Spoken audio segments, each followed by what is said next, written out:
இருந்தான். இங்கே ராஜேந்திர வந்தான், பழனிசாமி ஊருக்கு வந்தோடனே அவனுக்கு இந்த வீடு அவங்களுடைய பாசம் எல்லாம் ரொம்ப பிடிச்சிருந்தது.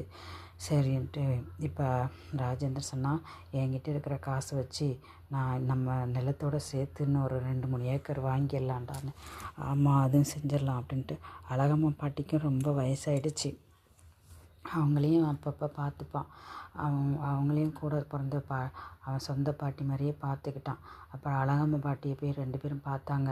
அவன் என்ன சொன்னார், பக்கத்தில் இருக்கிற நிலத்தை பேசி அவங்களுக்கு வாங்கி கொடுத்தாங்க.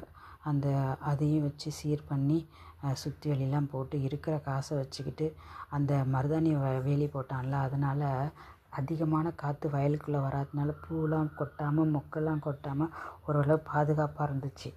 அதையே என்ன செஞ்சான், அப்போ முழு நேரமும் பழனிசாமியும் ராஜேந்திரனும் இந்த காடையும் திருத்திட்டு நல்ல ரோஸ்லாம் அதிகமாக போட்டாங்க, மரிக்குழம்பும் அதிகமாக போட்டுட்டு பழச்செடிகளையும் வச்சான். நாவல் மரமும் அத்தி மரமும் வச்சான். ராஜேந்திரன் கேட்டான், இது ஏன்டா வைக்க சொல்கிறேன் நான்? டேய், பூச்செடி நமக்கு அன்னன்னைக்கு எடுக்கிறதுடா, பழம்னா நம்ம அது கொஞ்சம் நமக்கு ஸ்டாண்டர்டாக கிடைக்கும்டா அப்படின்னா. ஆமாம்ல, இது கூட நல்ல விஷயந்தான் அப்படின்ட்டு போட்டாங்க. அப்புறம் இங்கே ஒரு நாள் இந்த மாதம் ஃபீஸ் இந்த டேர்ம் ஃபீஸ் கட்டுறதுக்கு என்ன பண்ணுறதுன்னு யோசிச்சுட்டு இருந்தான். அப்போ தான் வசந்த் சொன்னான், அண்ணா இந்த இந்த 3 வருஷம் ஃபீஸு இனிமேல் நீ ஃபீஸ் கட்ட வேணான்னு. ஏன் தம்பி? நானும் என் ஃப்ரெண்டும் அங்கங்கே சின்ன சின்ன கட்டடங்கள்லாம் கட்டி கொடுத்துட்ருக்கோண்ணே. இது எப்படி ஆரம்பித்தேன்னொன்னே, உனக்கு தெரியாதுண்ணா, நான் ஃபஸ்ட்டு கற்றுக்கலான்னு தான் கட்டினேன்.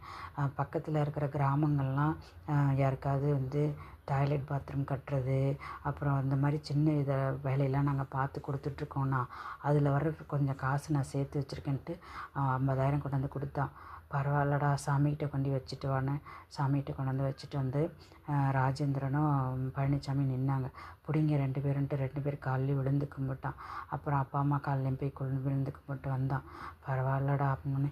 அதனால தான் சொல்கிறேன், நீ என் ஃபீஸை பற்றி கவலைப்பட வேணாம். நாங்கள் ஒரு குரூப்பாக ஃபார்ம் ஆகிருக்கோம் இந்த மாதிரி சின்ன சின்ன கட்டடங்கள்லாம் கட்டுறதுக்கு. ஏன்னா நிறைய பேர் கஷ்டப்படுறாங்கண்ணா, இந்த சின்ன வேலைக்கெல்லாம் கொத்தனார் வரமாட்டேன்றான்னு பேசிக்கிறத நாங்கள் கேள்விப்பட்டோம். அதனால தான் நான் சிவில் இன்ஜினியரிங் எடுத்தேன். எனக்கு பெரிய சிட்டியில் போய் பெரிய பெரிய பில்டிங் கட்டுற ஆசையெல்லாம் இப்போ இல்லைண்ணா.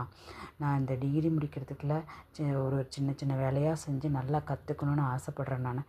சரிப்பா, உனக்கு இன்னும் என்ன உதவி வேணாலும் சொல்லு, நான் உனக்கு செஞ்சு தரேன் அப்படின்னு சொல்லி பழனிசாமி சொன்னான். அப்பாடா, அவனுக்கு ஃபீஸ் கட்டுற ஒரு